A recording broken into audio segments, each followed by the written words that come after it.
तस्वीरों में आप जो देख रहे हैं ऐसा शायद ही पहले देखा गया हो।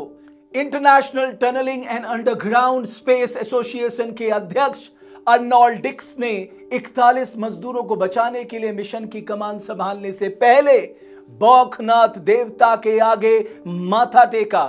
दरअसल रेस्क्यू मिशन को तेजी देने के लिए इंटरनेशनल टनल एक्सपर्ट की मदद ली जा रही है।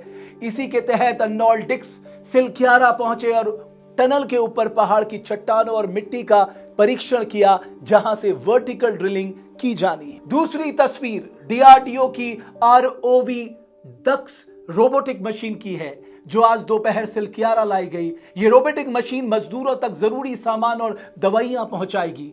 बहरहाल नाउमीदी के बीच एक छोटी सी उम्मीद यह है कि तमाम कोशिशों के बाद टनल में फंसे श्रमिकों की तरफ 6 इंच का पाइप पार हो गया। इसका मतलब है कि अब उन तक पौष्टिक भोजन पहुंचाया जा सकता है। 41 मजदूर को बाहर निकालने के लिए सारी एजेंसियों ने पूरी ताकत झोंक दी है, लेकिन अभी तक कोई बड़ी कामयाबी हाथ लगती नहीं दिखाई दे रही। ऐसा पहली बार हो रहा है कि किसी रेस्क्यू ऑपरेशन में एक साथ 5 प्लान पर काम हो रहा है। RVNL, THDC, HJVNL, BRO, ONGC, DRDO, NHIDCL जैसी एजेंसियों ने पूरी ताकत झोंक दी है।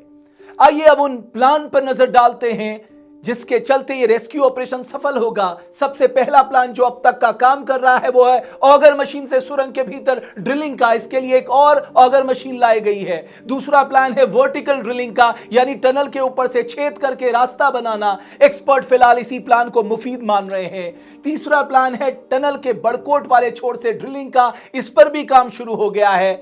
और पांचवा प्लान है सिलक्यारा की तरफ से टनल की दोनों तरफ बारीक बाईपास टनल खोदने का। छठा प्लान है मलबे और चट्टानों के बीच आपूर्ति लाइन बिछाने का। इसके लिए माइक्रो ड्रोन कैमरों की मदद ली जा रही है। इसके अलावा टनल की छत पर फिनिशिंग भी की जा रही है, जहां से मलबा गिर रहा है। 41 जिंदगियों को बचाने का दारोमदार अब वर्टिकल ड्रिलिंग पर टिका है। हालांकि अन्य विकल्पों पर भी काम जारी रहेगा। ड्रिलिंग मशीनों को सुरंग के ऊपर पहुंचाने के लिए रास्ता तैयार किया जा रहा है। इसके लिए भारी मशीनें भी पहुंच गई हैं। अब जल्द यहां ड्रिलिंग शुरू होने की उम्मीद जताई जा रही है।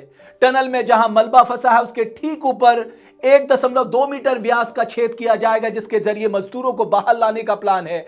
इससे कुछ दूरी पर एक और छेद किया जाएगा, जिसके जरिए खाने पीने का सामान और दवाइयां मजदूरों तक पहुंचाई जाएगी। कुछ सवाल जिनके जवाब आने वाले दिनों में मिलना जरूरी है। टनल बनाने वाली कंपनी ने जो घोर लापरवाही बरती है, उसकी जवाबदेही कैसे तय होगी और कौन तय करेगा? मसलन एस्केप टनल का ना होना, सेफ्टी नॉर्म्स का अभाव, एसओपी को दरकिनार करना, अलार्म सिस्टम का ना होना जैसी कई खामियां शुरुआती तौर पर देखने को मिल रही हैं। आज देश भर में इंफ्रास्ट्रक्चर प्रोजेक्ट को धार देने के लिए कई टनलों का निर्माण किया जा रहा है। इसमें सबसे ज्यादा जरूरी है वहां काम कर रहे मजदूरों की जान की सुरक्षा। सवाल यह भी है कि क्या सिलक्यारा टनल से देश सबक लेगा? बहरहाल हम सब मिलकर प्रार्थना करें कि बौखनाथ देवता की कृपा से हमारी एजेंसियों की मेहनत रंग लाए और 41 मजदूर जल्द से जल्द सकुशल बाहर आए।